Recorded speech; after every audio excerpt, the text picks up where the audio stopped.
Viewers ਫਿਰ ਦਾ ਤੁਹਾਡਾ ਸਵਾਗਤ ਹੈ ਪ੍ਰੋਗਰਾਮ ਸੱਚੋ ਸੱਚ ਵਿੱਚ। ਜੀ ਡਾਕਟਰ ਸਾਹਿਬ ਸਾਡੀ ਅਗਲੀ ਈਮੇਲ ਆਈ ਹੈ ਵੀਰ ਹੈਰੀ ਸਿੰਘ ਜੀ ਦੀ।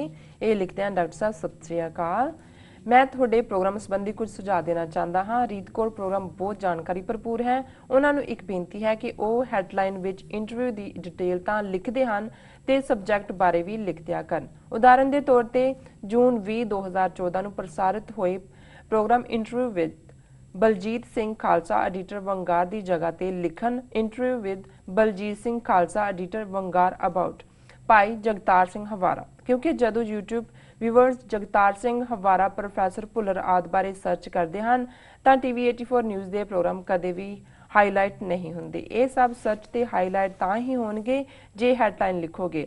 ਅਸੀਂ ਨਹੀਂ ਚਾਹੁੰਦੇ ਕਿ ਜਗਿਆਸੂ ਵਿਊਅਰਸ ਤੱਥ ਤੇ ਸੱਚ ਤੋਂ ਵਾਂਝੇ ਰਹਿਣ। ਸਾਡੀ ਦਿਲੋਂ ਅਰਦਾਸ ਹੈ ਜੀ ਵੱਧ ਤੋਂ ਵੱਧ ਵੀਰ ਤੇ ਭੈਣਾਂ ਸੱਚ ਨੂੰ ਸਮਝਣ ਤੇ ਆਪ ਦੇ ਪ੍ਰੋਗਰਾਮ ਤੇ TV84 ਨਾਲ ਜੁੜ ਸਕਣ।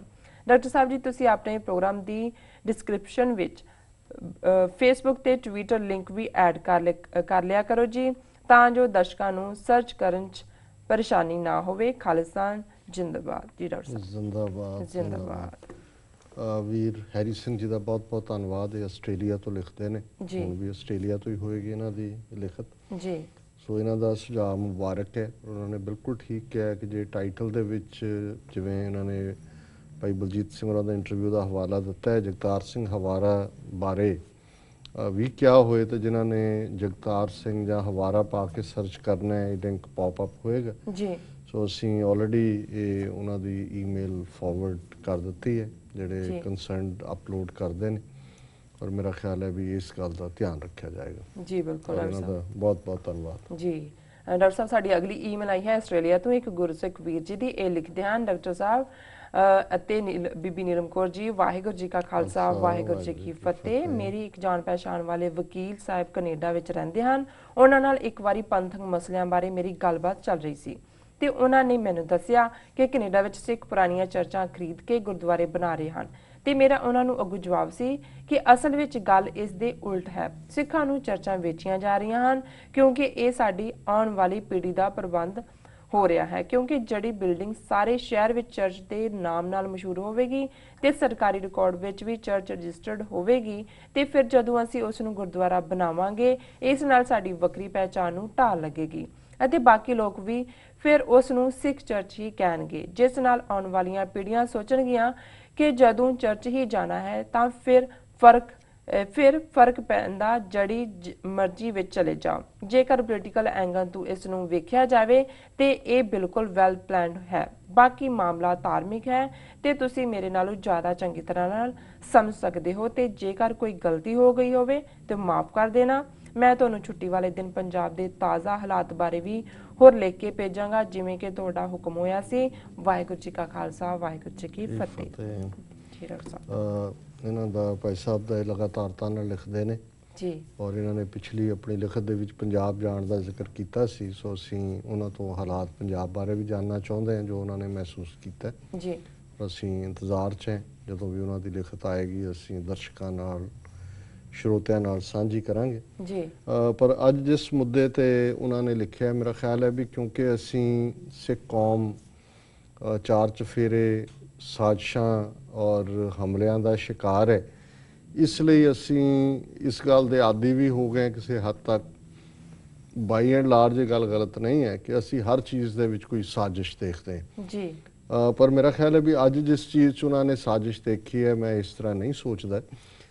ਮੈਂ ਸਮਝਦਾ ਵੀ ਇਕੱਲਾ ਇਹ ਕੈਨੇਡਾ 'ਚ ਨਹੀਂ, ਅਮਰੀਕਾ, ਯੂਰਪ ਜਾਂ ਦੁਨੀਆ 'ਚ ਬਾਕੀ ਵੀ ਥਾਵਾਂ 'ਤੇ ਵੈਸਟਰਨ ਸੁਸਾਇਟੀ 'ਚ ਖਾਸ ਤੌਰ 'ਤੇ ਜਦੋਂ ਵੀ ਗੁਰਦੁਆਰਾ ਸਾਹਿਬ ਦੀ ਸ਼ੁਰੂਆਤ ਹੁੰਦੀ ਹੈ, ਬਹੁਤ ਵਾਰੀ ਤਾਂ ਪਹਿਲਾਂ ਘਰਾਂ 'ਚ ਹੁੰਦਾ ਹੈ ਜੇ ਥੋੜ੍ਹੇ ਪਰਿਵਾਰ ਨੇ ਜੀ, ਤੇ ਫਿਰ ਇਸ ਥਾਂ ਦੀ ਭਾਲ ਹੁੰਦੀ ਹੈ ਵੀ ਕਿੱਥੇ ਤੁਸੀਂ ਗੁਰਦੁਆਰਾ ਸਾਹਿਬ ਸਥਾਪਿਤ ਕਰ ਸਕਦੇ ਹੋ। ਹੁਣ ਇੱਥੇ ਜਿਹੜੇ ਚਰਚ ਨੇ ਜਾਂ ਪਹਿਲਾਂ ਦੇ ਜਿਹੜੇ ਵੀ ਚਰਚ ਬਣੇ ਹੋਏ ਨੇ ਉਹਨਾਂ ਨੂੰ ਨੌਨ ਪ੍ਰੋਫਿਟ ਸਟੇਟਸ ਤਾਂ ਮਿਲਿਆ ਹੀ ਹੁੰਦਾ ਹੈ। ਉਹ ਥਾਂ ਵੀ ਜਿੱਥੇ ਚਰਚ ਬਣੀ ਹੁੰਦੀ ਹੈ ਉਹਦੀ ਨੌਨ ਪ੍ਰੋਫਿਟ ਦੇ ਥੱਲੇ ਬਿਲਡਿੰਗ ਬਣਾਉਣ ਦੇ ਤੌਰ ਦੇ ਉੱਤੇ ਉਹਨੂੰ ਐਗਜ਼ੈਂਪਸ਼ਨ ਮਿਲੀ ਹੁੰਦੀ ਹੈ ਜੀ। ਇਸ ਲਈ ਉਹ ਚਰਚ ਵਿਖੇ ਉੱਥੇ ਤੁਸੀਂ ਮਸਜਿਦ ਬਣਾ ਲਓ, ਮੰਦਿਰ ਬਣਾ ਲਓ, ਗੁਰਦੁਆਰਾ ਬਣਾ ਲਓ, ਤੁਹਾਨੂੰ ਕੋਈ ਬਹੁਤਾ ਜਿਹੜਾ ਉਹ ਤਰੱਦਦ ਨਹੀਂ ਕਰਨਾ ਪੈਂਦਾ, ਕਿਉਂਕਿ ਆਲਰੇਡੀ ਉਸ ਥਾਂ ਨੂੰ ਜਿਹੜਾ ਹੈ ਇਸ ਸਟੇਟਸ ਦੇ ਥੱਲੇ ਰੱਖਿਆ ਹੁੰਦਾ ਹੈ ਜੀ। ਇਸ ਦੇ ਉਲਟ ਜੇ ਤੁਸੀਂ ਨਵੀਂ ਥਾਂ ਦੇ ਉੱਤੇ ਜਾ ਕੇ ਕੋਈ ਬਣਾਉਂਦੇ ਹੋ ਗੁਰਦੁਆਰਾ, ਜੇ ਉਹ ਰੈਜ਼ੀਡੈਂਸ਼ੀਅਲ ਏਰੀਆ ਹੈ, ਜ਼ਾਹਰ ਹੈ ਰੈਜ਼ੀਡੈਂਸ਼ੀਅਲ ਏਰੀਆ 'ਚ ਹੀ ਤੁਸੀਂ ਬਣਾਉਂਦੇ ਹੋ ਜਿੱਥੇ ਤੁਹਾਡੇ ਲੋਕ ਰਹਿ ਰਹੇ ਨੇ ਜੀ, ਉਹ ਇੱਕ ਬੜੀ ਲੰਬੀ ਪ੍ਰੋਸੈਸ ਹੁੰਦੀ ਹੈ। ਉਹਦੇ 'ਚ ਉਹਨਾਂ ਦੀਆਂ ਦੀ ਪਲੈਨਿੰਗ ਕਮੇਟੀ ਬੈਠਦੀ ਹੈ, ਫਿਰ ਜਿੰਨੇ ਉਸ ਏਰੀਆ ਦੇ ਰੈਜ਼ੀਡੈਂਟ ਹੁੰਦੇ ਨੇ ਉਹਨਾਂ ਨੂੰ ਚਿੱਠੀਆਂ ਜਾਂਦੀਆਂ ਨੇ, ਉਹਨਾਂ ਦੀ ਹੀਅਰਿੰਗ ਹੁੰਦੀ ਹੈ। ਬਹੁਤ ਵਾਰ ਉਹਨਾਂ ਦਾ ਇਤਰਾਜ਼ ਹੁੰਦਾ ਹੈ, ਉਹਨਾਂ ਨੂੰ ਹੁੰਦਾ ਜੀ ਇਹ ਧਾਰਮਿਕ ਹੈ, ਪਤਾ ਨਹੀਂ ਅਜੀਬ ਜਿਹੇ ਲੋਕ ਨੇ, ਕੀ ਹੈ, ਝਗੜੇ ਹੋਣਗੇ, ਕੋਈ ਹੋਰ ਹੋਏਗਾ, ਪਾਰਕਿੰਗ ਦੀ ਤੰਗੀ ਹੋਏਗੀ, ਆਵਾਜਾਈ ਹੋਏਗੀ, ਜਾਂ ਜਿਹੜੀ ਵੀ ਕੋਈ ਪ੍ਰਾਪਰਟੀ ਇਸ ਕਿਸਮ ਦੇ ਚੈਰੀਟੇਬਲ ਦੇ ਨੇੜੇ ਹੁੰਦੀ ਹੈ ਉਹਦੀ ਕਮਰਸ਼ੀਅਲ ਵੈਲਿਊ ਘਟ ਜਾਂਦੀ। ਸੋ ਇਸ ਲਈ ਕਈ ਥਾਵਾਂ ਤੇ ਜਿਵੇਂ ਸੈਨੋਜ਼ੇ 'ਚ ਗੁਰਦੁਆਰਾ ਸਾਹਿਬ ਮੇਰੇ ਖਿਆਲ 15 ਸਾਲ ਲੱਗੇ ਜਦੋਂ ਤੱਕ ਕੋਈ ਹੀਅਰਿੰਗਸ ਹੋਈਆਂ, ਇੱਕ ਵਾਰੀ ਡਿਨਾਈ, ਦੂਜੀ ਵਾਰੀ ਫਿਰ ਕੁਝ ਸਿੰਪੈਥੈਟਿਕ ਕਾਉਂਸਲਰ ਆਏ ਤੇ ਤੁਹਾਡੀ ਗੱਲ ਥਰੂ ਹੋਈ। ਸੋ ਉਹਦੇ 'ਚ ਸਭ ਤੋਂ ਸੌਖਾ ਇਹੀ ਹੁੰਦਾ ਹੈ ਵੀ ਘਰਾਂ 'ਚ ਲਾਉਣ ਤੋਂ ਬਾਅਦ ਜੇ ਤੁਸੀਂ ਕਿਤੇ ਵੀ ਜਿੱਥੇ ਬਿਨਾਂ ਕਿਸੇ ਹੀਲ ਹੁਜਤ ਦੇ ਜਾਂਦੇ ਹੋ ਉਹ ਚਰਚ ਹੁੰਦਾ। ਹੁਣ ਚਰਚ ਵਾਲੇ ਕੋਈ ਸਕੀਮ ਤਹਿਤ ਤੁਹਾਨੂੰ ਚਰਚ ਨਹੀਂ ਵੇਚਦੇ, ਉਹਦੇ ਦੋ ਕਾਰਨ ਹੁੰਦੇ ਨੇ ਮੋਸਟਲੀ ਜਿਹੜੇ ਚਰਚ ਦਿੱਤੇ ਜਾਂਦੇ ਨੇ ਜੀ। ਇੱਕ ਤਾਂ ਹੁੰਦਾ ਹੈ ਕਿ ਵੀ ਜਦੋਂ ਉਹ ਚਰਚ ਸ਼ੁਰੂ ਹੋਇਆ, ਕਿਉਂਕਿ ਇੱਥੇ ਇਹ ਨਹੀਂ ਹੈ ਗੁਰਦੁਆਰੇ ਦੀ ਤਰ੍ਹਾਂ ਕਿ ਜਿਹੜੇ ਮਰਜ਼ੀ ਗੁਰਦੁਆਰੇ 'ਚ ਕੋਈ ਆ ਜਾਏ, ਕੋਈ ਕਿਸੇ ਨੂੰ ਰੋਕ ਟੋਕ ਨਹੀਂ ਹੁੰਦੀ। ਇਹਨਾਂ ਦੇ ਚਰਚ ਵੀ ਕੋਈ ਮੈਥੋਡਿਸਟ ਹੈ, ਕੋਈ ਲੂਥਰਾਨ ਹੈ, ਕੋਈ ਕੈਥੋਲਿਕ ਹੈ, ਕੋਈ ਐਂਗਲੀਕਨ ਹੈ, ਤੇ ਚਰਚ ਦੀ ਰੈਗੂਲਰ ਮੈਂਬਰਸ਼ਿਪ ਹੁੰਦੀ ਹੈ ਜੀ। ਉਹੀ ਮੈਂਬਰ ਉੱਥੇ ਆ ਸਕਦੇ ਨੇ। ਤੇ ਕਈ ਵਾਰੀ ਇਹ ਹੁੰਦਾ ਹੈ ਵੀ ਜਿਸ ਨੇਬਰਹੁੱਡ 'ਚ ਚਰਚ ਬਣਿਆ ਉਹਨਾਂ ਨੇ ਚਰਚ ਜਿਹੜਾ 100 ਬੰਦਿਆਂ ਦੇ ਲਈ ਬਣਾਇਆ ਤੇ ਉਹਨਾਂ ਦੀ ਮੈਂਬਰਸ਼ਿਪ ਬਹੁਤ ਵੱਧ ਗਈ ਜਾਂ ਉਸ ਦੇ ਵਿੱਚ ਉਹਨਾਂ ਦੇ ਬਹੁਤ ਲੋਕ ਆ ਗਏ, ਉਹਨਾਂ ਨੂੰ ਉਹ ਚਰਚ ਛੋਟਾ ਲੱਗਣ ਲੱਗਾ ਔਰ ਉਹ ਜਿਹੜੇ ਨੇ ਉਹ ਮੂਵ ਆਊਟ ਕਰਨਾ ਚਾਹੁੰਦੇ ਨੇ ਤਾਂ ਕਿ ਉਹਨਾਂ ਕੋਲ ਸੀਡ ਮਨੀ ਹੋਏ। ਔਰ ਕਈ ਵਾਰੀ ਇਹਦੇ ਉਲਟ ਹੁੰਦਾ ਹੈ ਕਿ ਵੀ ਜਿੰਨੀ ਕਿ ਮੈਂਬਰਸ਼ਿਪ ਲਈ ਬਣਾਇਆ ਸੀ ਉਹ ਉੱਥੋਂ ਲੋਕ ਮੂਵ ਕਰ ਗਏ, ਉਹ ਮੈਂਬਰਸ਼ਿਪ ਬਿਲਕੁਲ ਉਸ ਇਲਾਕੇ 'ਚ ਘਟ ਗਈ, ਉਹਨਾਂ ਦੀ ਉਹ ਅਫੋਰਡ ਨਹੀਂ ਕਰ ਸਕਦੇ, ਉਹ ਤਾਂ ਉੱਥੋਂ ਨਿਕਲਣਾ ਚਾਹੁੰਦੇ ਨੇ।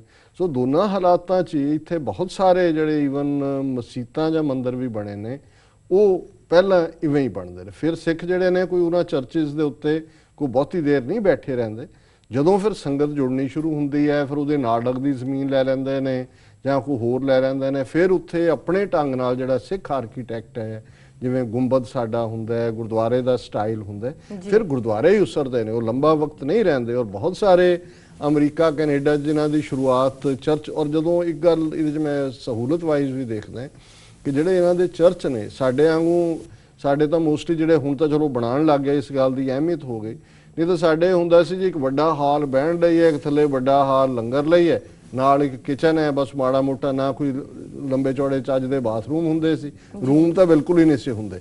ਹੁਣ ਇਹਨਾਂ ਦੇ ਜਿੰਨੇ ਚਰਚ ਬਣੇ ਹੁੰਦੇ ਨੇ ਉਹਨਾਂ 'ਚ ਕਿਉਂਕਿ ਬਾਈਬਲ ਕਲਾਸਾਂ ਹੁੰਦੀਆਂ ਨੇ, ਬਾਈਬਲ ਰੂਮਸ ਹੁੰਦੇ ਨੇ, ਤੁਹਾਨੂੰ ਸਸਤੇ ਭਾਅ ਦੇ ਉੱਤੇ, ਔਰ ਇਹ ਕੋਈ ਕਮਰਸ਼ੀਅਲ ਨਹੀਂ ਕਰਦੇ, ਜਦੋਂ ਵੀ ਇਹ ਇਸ ਕਿਸਮ ਦਾ ਹੁੰਦਾ ਹੈ ਇਹ ਕਾਫੀ ਕੰਸੀਡਰੇਟ ਹੁੰਦੇ ਨੇ ਜੀ ਧਾਰਮਿਕ ਥਾਂ ਹੀ ਬਣ ਰਹੀ ਹੈ ਜੀ। ਸੋ ਇਹ ਇਹਦਾ ਰੀਜ਼ਨ ਹੈ। ਹਾਂ, ਇੱਕ ਗੱਲ ਜਿਹੜੀ ਇਹਨਾਂ ਦੀ ਸਪਿਰਿਟ ਇਸ ਦੀ ਲਿਖਤ ਦੀ ਹੈ, ਮੈਂ ਸਮਝਦਾ ਹੈ ਵੀ ਇੱਕ ਰੁਝਾਨ ਤਾਂ ਚੰਗਾ ਸਿੱਖਾਂ 'ਚ ਆਇਆ 84 ਤੋਂ ਬਾਅਦ ਖਾਸ ਤੌਰ ਤੇ, ਵੀ ਅਸੀਂ ਟੈਂਪਲ ਕਹਿਣਾ ਛੱਡ ਦਿੱਤਾ ਸੀ। ਹੁਣ ਸਿੱਖ ਟੈਂਪਲ ਨਹੀਂ ਕਹਿੰਦੇ, ਬਹੁਤੇ ਪਹਿਲਾਂ ਐਜ਼ ਏ ਟੈਂਪਲ ਹੀ ਰਜਿਸਟਰਡ ਸੀ ਜੀ, ਅਸੀਂ ਉਹਨੂੰ ਗੁਰਦੁਆਰਾ ਕਹਿੰਦੇ ਹਾਂ।